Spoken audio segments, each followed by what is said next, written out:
میں نے تو ایسا کوئی واقعہ ہے ہی نہیں کہ حضرت عمر کو دبا کے بٹھا دیا حضرت رسول اللہ نے، ایسا کوئی واقعہ نہیں ہے۔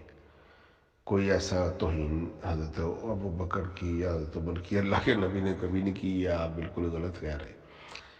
حضرت رسول اللہ صلی اللہ علیہ وسلم محبت کرتے تھے حسن و حسین سے، یہ ایک نانا کی محبت ہے، اس میں تو کوئی شک ہی نہیں ہے۔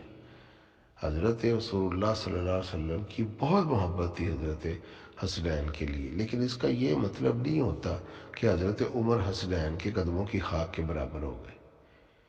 ہاں، حضرت عمر ہو سکتا ہے اپنے آپ کو سمجھتے ہو، لیکن حضرت حسنین نہیں سمجھتے تھے ان کو اپنے قدموں کی خاک۔ جو بھی اپنے آپ کو قدموں کی خاک سمجھے گا نا، وہ اتنا ہی برگزیدہ ہوگا۔ لیکن حسنین کا ایمان برگزیدہ اس لیے ہے کہ وہ بھی ان کو احترام دیتے۔ یہ آپ اور میں قدموں کی خاک ہیں ان کی، لیکن وہ آپس میں ایسے نہیں ہیں۔ وہ بھی اللہ کے نبی کے صحابی، وہ بھی ہجرت کرتے ہیں، وہ بھی نصرت کرتے ہیں، وہ بھی ایمان لے کر آتے ہیں، وہ بھی چوٹیوں کے انسان ہیں، ایک دوسرے کا احترام ہے۔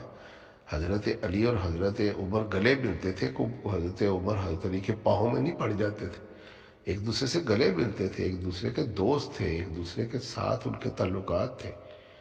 اس تعلق کی حیا کریں آپ کہ یہ عمر وہ ہیں جو حضرت علی کے ساتھ گلے ملنے والے ہیں۔ حضرت علی کے کوئی نوکر نہیں تھے حضرت عمر، حضرت علی کے غلام بھی نہیں تھے حضرت عمر، لیکن یہ الگ بات ہے کہ وہ حضرت علی کرم اللہ وجہ سے والخانہ محبت کرتے۔ اس محبت کی آپ کے دل میں کوئی قدر نہیں ہے۔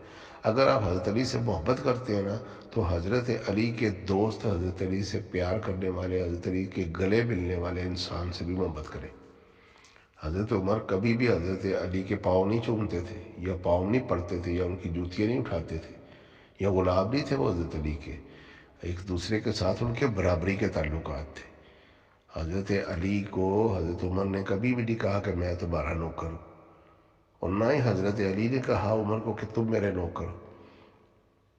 تو آپ کو اور میں، ہم کوئی زیادہ شاہ سے زیادہ شاہ کے وفادار ہیں؟ اگر تو آپ حضرت علی سے محبت کرتے ہیں نا، تو اس شخصیت سے محبت کریں جس سے حضرت علی گلے ملتے تھے، برابری کے تعلقات رکھتے تھے۔ حضرت علی کی یا وہ روایت دکھا دے کہ حضرت علی نے کہا ہو کہ عمر میرے پاؤں کی دھول کے برابر ہے، یہ میرا نوکر ہے، یہ میرا غلام ہے، لیکن عمر شاہ کی یہ بات مل جائے گی کہ وہ اپنے آپ کو غلام سمجھتے تھے، اسی لیے تو ان کی شان ہے۔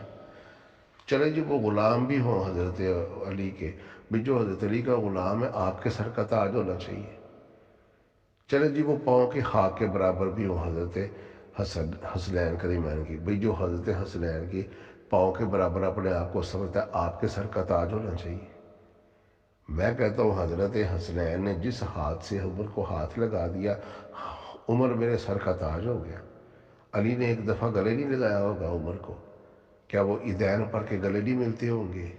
کیا وہ کوئی سفر سے آ کے ایک دوسرے کے گلے نہیں ملتے ہوں گے؟ جبکہ مجھے پتا ہے کہ ہجرت کر کے جب حضرت علی آئے تھے نا، سب سے پہلے ان کی ملاقات عمر سے ہوئی تھی۔ حضرت عمر نے حضرت علی کو آواز دے کے بلایا اور گلے سے لگایا تھا۔ اس گلے سے لگانے کی فضیلت ہی دے دے حضرت عمر کو کہ ہمارے امام علی علیہ السلام جس کو اپنے گلے سے لگا چکے ہیں نا، وہ ہمارے سر کا تاج ہے۔ کہیں نہ کہ آپ کے سر کا تاج ہے، علی کے پاؤں کی خاک بناتے رہے، علی کے پاؤں کی خاک ہمارے سر کا تاج بھی تو ہے نا۔